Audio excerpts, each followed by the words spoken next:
ये वायुमंडल के अंतर्गत जो ज्योग्राफी का लेसन 2 है, तो वायुमंडल के अंतर्गत आज हम लोग ये दूसरा पार्ट जिसमें एक तरह से देखेंगे हम लोग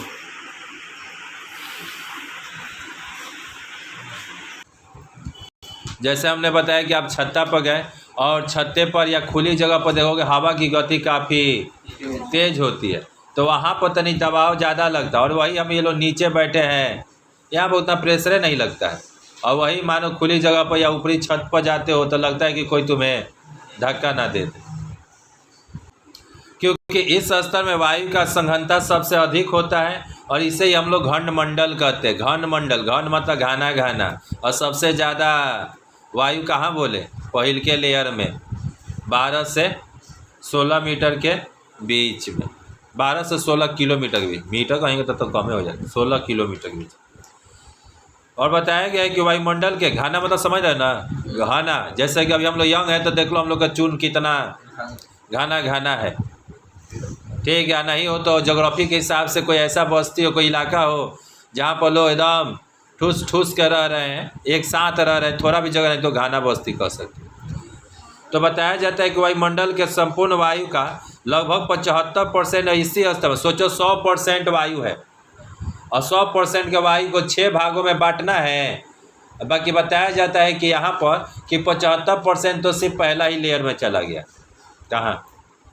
पहला ही लेयर में। और यहाँ पर इस स्तर पर वायुमंडल में क्या क्या देखने को मिलेगा पहिल का लेयर में, तो जलवाष्प, धूल कण, ओस के कण, बादल, सब कुछ यही पाया जाएगा पहिल के लेयर में। यहाँ तक कि जो आंधी भी चलती है ना, तुम लोग को लगता हो गया ये आंधी आसमान में भी चल रहा, नहीं, इससे पहिल के लेयर में आंधी चलता है। तूफान भी आता है तो पहिल के लेयर में आता है। यहाँ तक कि बारिश भी होता है ना, तो भी पहिल के लेयर में होता है। हम लोग बताते हैं आसमान से बारिश आ रहा है भाई, ठीक, तो सभी बताया जाता है इससे अब पहिल के लेयर का, यानी बारिश हो, आंधी हो, तूफान हो, या जो ओलापात, या जो ओला गिरता है वो भी मतलब सिर्फ पहिल के लेयर में। यहाँ तक कि जो वज्रपात होता है, बिजली बिजली जो गिरती है, वो सब पहिल के लेयर में होता है। यहाँ तक कि जो और प्राकृतिक घटनाएं होगी, ये सभी कुछ पहिल के लेयर में मिलता है। इसीलिए बताया जाता है इतना सारा अंतर होने के चलते ना इसको परिवर्तन मंडल भी कहा जाता है। कब क्या चेंज हो जाए कोई नहीं, तो इसीलिए इसको परिवर्तन मंडल कहा जाता है।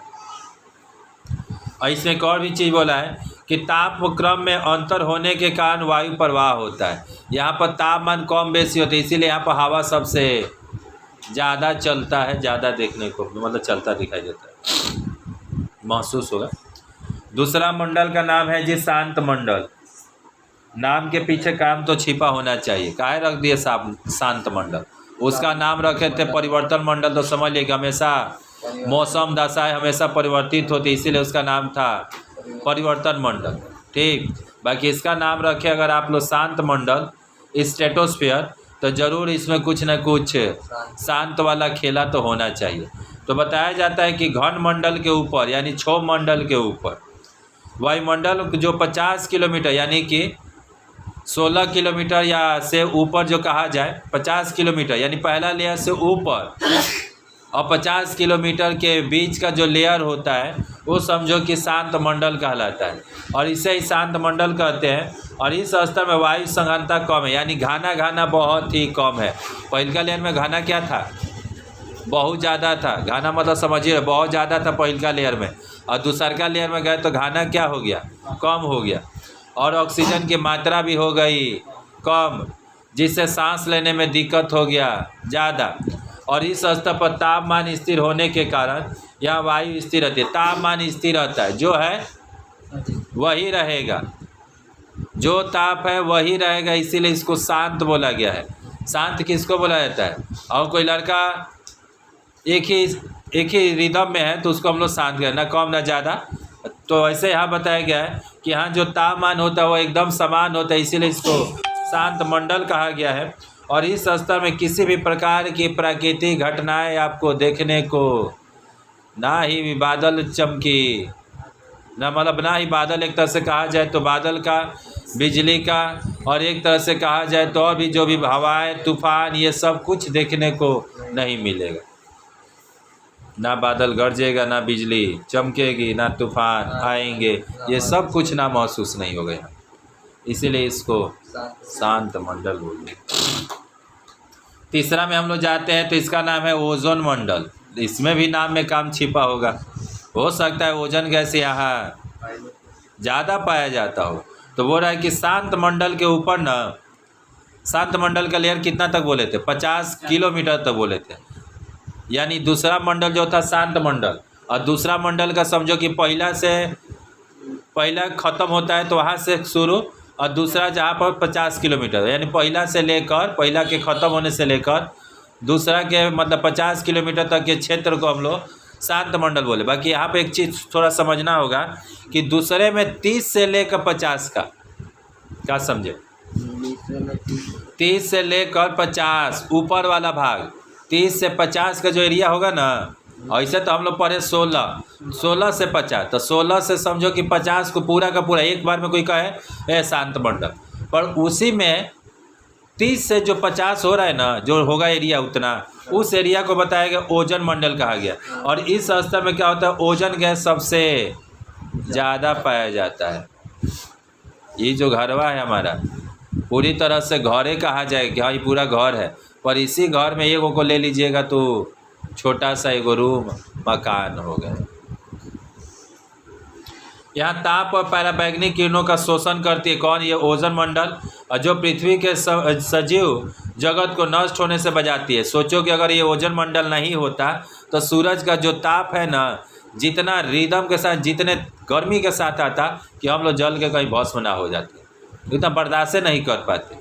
तो बाकी शुक्र मनाइए कि ये ओजोन मंडल है जो कि सारे तापों को, सूर्य के सारे तापों को अवशोषित करके बहुत कम मात्रा में आने देता है, जिससे कि हमारे ऊपर उतना कोई फर्क नहीं पड़ता। अब इतना मतलब कि, और यह उष्ण और में बताया गया है कि इसीलिए इस स्तर का तापक्रम शांत मंडल से अधिक होता है।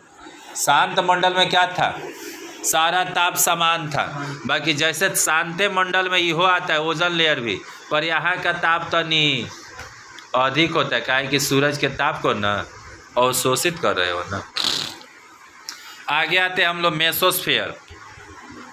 अब ओजोन मंडल के ऊपर, ओजोन मंडल के ऊपर का जो लेयर होगा, जो पतली अधिक ताप वाली पेटी विद्यमान है, यह उष्ण और मेसोस्फीयर कहलाती है। ये बहुत गर्म है जी, और यह संक्रमण क्रिया द्वारा ओजोन और आयन मंडल का पृथक तत्व होता है। लास्ट है आयन मंडल, आयनोस्फीयर बताए तो ओजोन मंडल से लगभग 480 किलोमीटर की ऊंचाई था। ओजोन मंडल से 480 किलोमीटर की ऊंचाई पर जाओगे, वो जो लेयर होगा ना, उस लेयर को हम लोग एक तरह से कहें तो आयनोस्फीयर कहते हैं। और यहीं पर बताया जाता है कि जो hydrogen, helium, ozone gas ion के रूप में पाई जाती है। आयन किसे कहते हैं, कल हम 9 क्लास से पूछे थे कि आयन किसे कहते हैं, तो लड़का बोल रहा है कि सर प्लस और माइनस को आयन कहते हैं।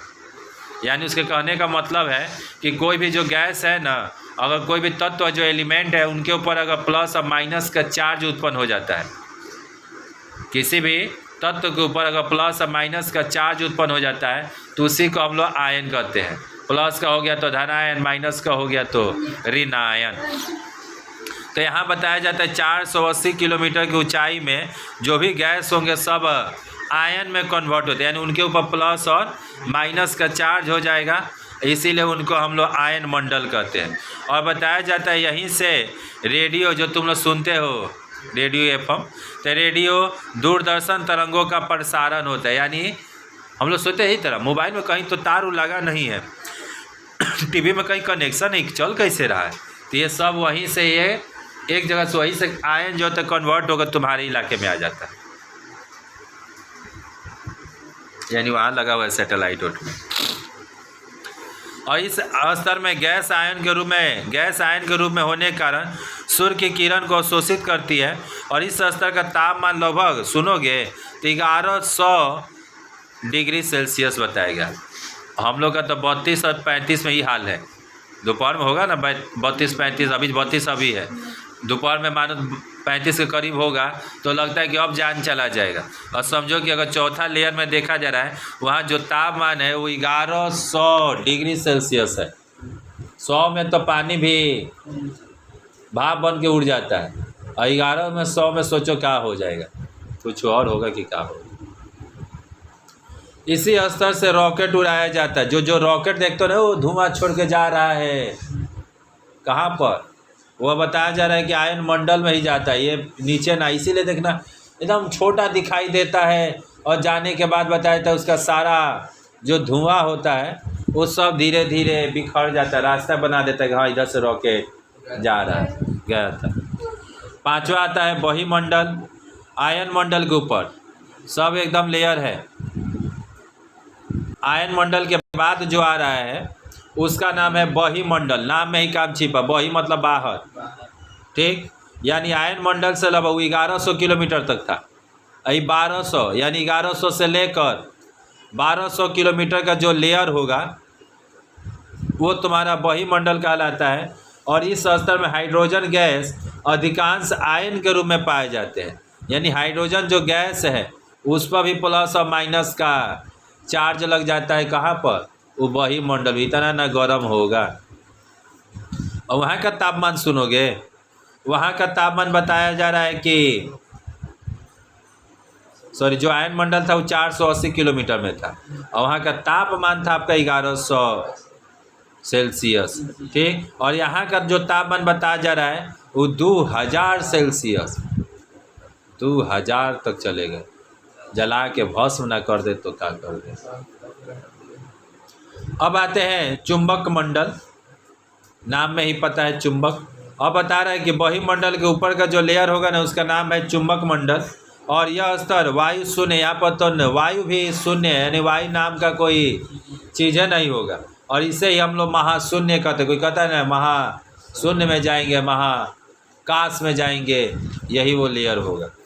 और यहाँ पर आपका दिया है कि ओजोन स्फीयर का क्या महत्व है, जो ओजोन मंडल है उसका क्या आपका महत्व है।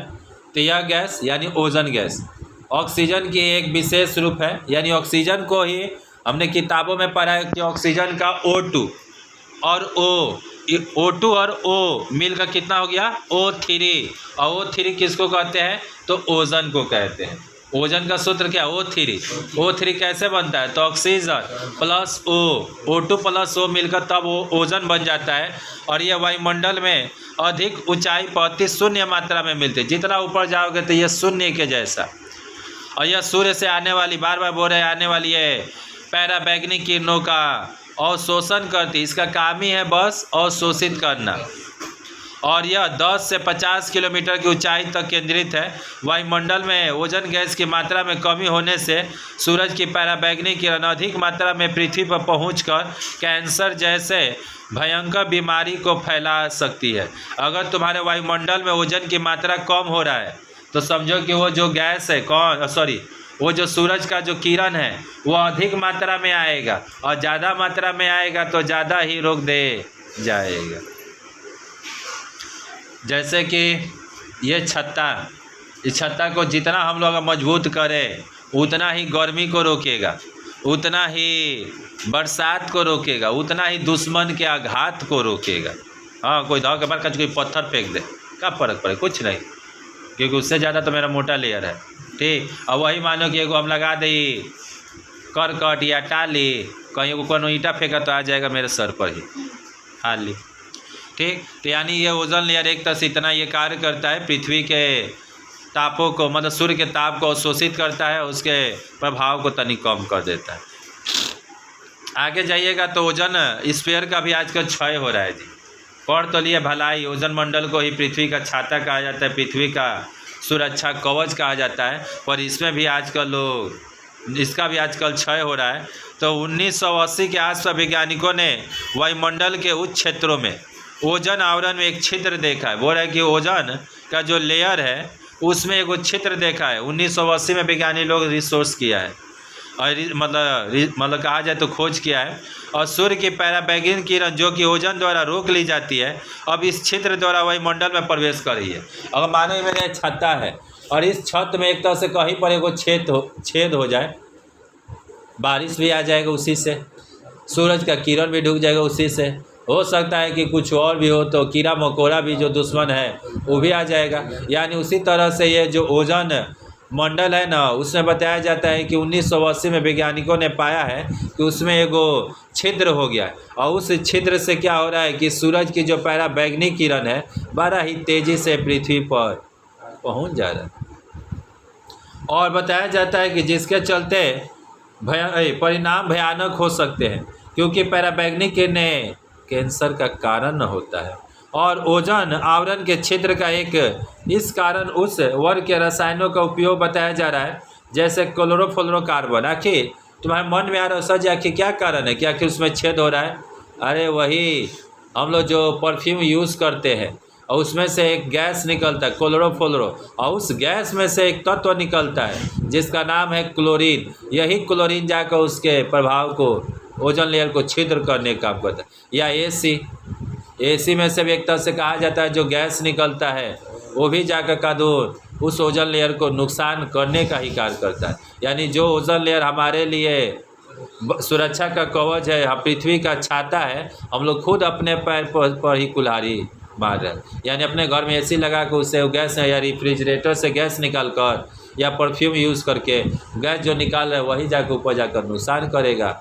हम ये यूज़ कर रहे हैं उसका प्रभाव आप पर पड़ेगा। और क्लोरोफ्लोरोकार्बन पेंट के डब्बा में भी प्रयुक्त होता है।